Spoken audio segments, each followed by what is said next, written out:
Bem, então vamos lá, gente. Isso aqui é um plantão de dúvidas, véspera de prova, semana de prova, Farmaco 1. Eu estou com umas dúvidas relacionadas à turma de nutrição e eu vou tentar fazer uma coisa bem resumida, mais direto e tentar sanar essas dúvidas, tá? Bom, então eu recebi uma lista aqui de dúvidas. A primeira delas está relacionando a pergunta sobre a interferência das, por exemplo, doenças hepáticas com os níveis de albumina, com a redução dos níveis de albumina e a distribuição dos fármacos. Aí vem que essas proteínas, quando estão ligadas ao fármaco, o fármaco não consegue ultrapassar, fazer difusão simples. Perfeitamente. Quando os fármacos estão ligados à proteína plasmática, há uma redução da permeabilidade deles, há uma redução na distribuição deles do compartimento central para o compartimento periférico. Para o fármaco conseguir chegar ao sítio de ação, para o fármaco conseguir se distribuir, sair do compartimento central, considerando o sangue compartimento central e os tecidos periféricos em geral, independente do fluxo sanguíneo, como compartimento periférico, ele precisa estar na forma livre. Então, quando o fármaco é administrado, a gente já sabe se ele tem uma grande ligação à proteína plasmática ou não. Vamos imaginar o seguinte, eu tenho um paciente, um indivíduo que tem um problema hepático. E esse problema hepático fez com que ele tivesse uma redução nos níveis de albumina plasmática. E nós sabemos que o fármaco em questão ele tem uma afinidade considerável pela albumina. Sendo assim, a dose que é administrada desse fármaco, sabendo-se que ele se liga à albumina, então ele vai ter uma distribuição mais lenta, ele vai permanecer mais tempo no organismo, então ele é usado naquela dose. Se eu diminuir o nível de albumina, aquela dose que é usada esperando-se com que o fármaco se ligue à albumina, ele não vai se ligar à albumina. Então os níveis plasmáticos dele livre estarão aumentados.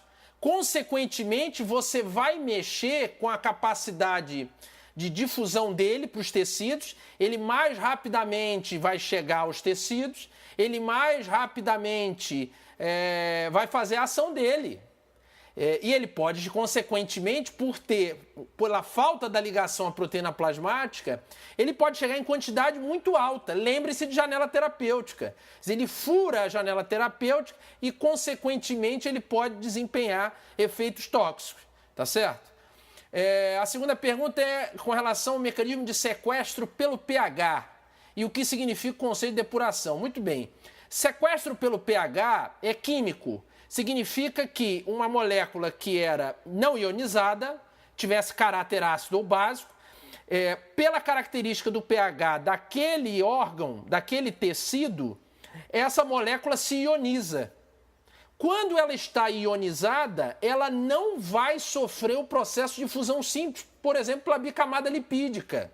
Ela precisa, para sofrer difusão simples, estar numa conformação não ionizada, apolar, não é isso? Então, isso é o sequestro, quer dizer, o pH faz a ionização da molécula, consequentemente, essa molécula não vai ter facilidade, não vai sofrer um processo de fusão simples, dificultando assim a sua absorção, dificultando assim a sua distribuição, dificultando assim a sua depuração ou facilitando a depuração.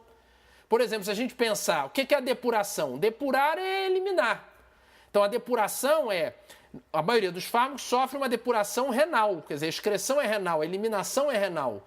Essa eliminação renal o rim vai filtrar uma quantidade de sangue por unidade de tempo e o quanto do sangue é limpo, entre aspas, da quantidade de fármaco presente no corpo, isso é a depuração por unidade de tempo. É o quanto, no caso da excreção renal, o quanto o rim filtra o sangue daquele fármaco por unidade de tempo. Então, por exemplo, como é que isso se encaixa, esse sequestro do pH se encaixa na depuração, na excreção renal? Porque quando eu posso balancear a urina de um pH básico a um pH ácido, pH básico, de 5 a 8. Se é uma droga básica, num pH da urina mais ácido, ela vai ser mais excretada, porque ela sofre um sequestro através do pH. Entenderam? Outra pergunta, que é cinética de primeira ordem e cinética de ordem zero. Isso está relacionado à capacidade de metabolismo e excreção. Cinética de primeira ordem, a eliminação é proporcional à quantidade. Ela segue uma proporção. Então é 10% por minuto. 10%, se eu administrar 100 miligramas, 10% de 100. Se eu administrar 200, 10% de 200. 300, 10% de 300. Então, vocês estão vendo que está aumentando. Eu aumento a dose e aumento a eliminação. Cinética de ordem zero, isso não acontece. Cinética de ordem zero é saturável, é quantidade específica. Então, se é 10 miligramas por minuto, 10 miligramas por minuto. Entenderam? Diferença entre o conceito de potência e afinidade. Não tem diferença. Potência representa a afinidade, a capacidade. Potência eu posso traduzir como uma dose que vai proporcionar um efeito de um fármaco. E está relacionado à afinidade do fármaco pelo receptor. Ele tem que ter afinidade pelo receptor para conseguir, com isso, gerar ou não um efeito. Mas pensando no efeito benéfico, se ele tiver essa afinidade, ele vai gerar um efeito benéfico. Então, potência é um sinônimo da afinidade. Se ele tem afinidade alta, ele tem alta potência. O antagonismo, que tem afinidade pelo receptor, mas tem eficácia nula, também terá potência? O antagonista ele tem afinidade pelo receptor, ele não tem eficácia. Ele não gera ativação do receptor ou inativação do receptor. Ele não gera atividade no receptor, mas ele tem que ter afinidade, ele tem que ter potência com o receptor, senão ele não se liga, não se encaixa. Tá? Outra pergunta, a atropina tem atuação parecida com a escopolamina nos receptores muscarínicos? Sim, os dois são antagonistas colinérgicos. Vai variar a dose, os efeitos centrais, a escopolamina em doses menores faz efeitos centrais mais marcantes. Deixa eu ver o que mais. Uma relação dos anticolinesterásicos.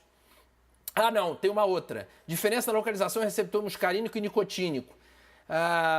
O nicotínico, classicamente, vai estar presente na sinapse ganglionar e na junção neuromuscular, na placa motora, e os muscarínicos espalhados pelo corpo, pelos tecidos, dos 5 subtipos, tá? É isso. Gente, um abraço, estudem. Tá chegando a prova, hein? Valeu!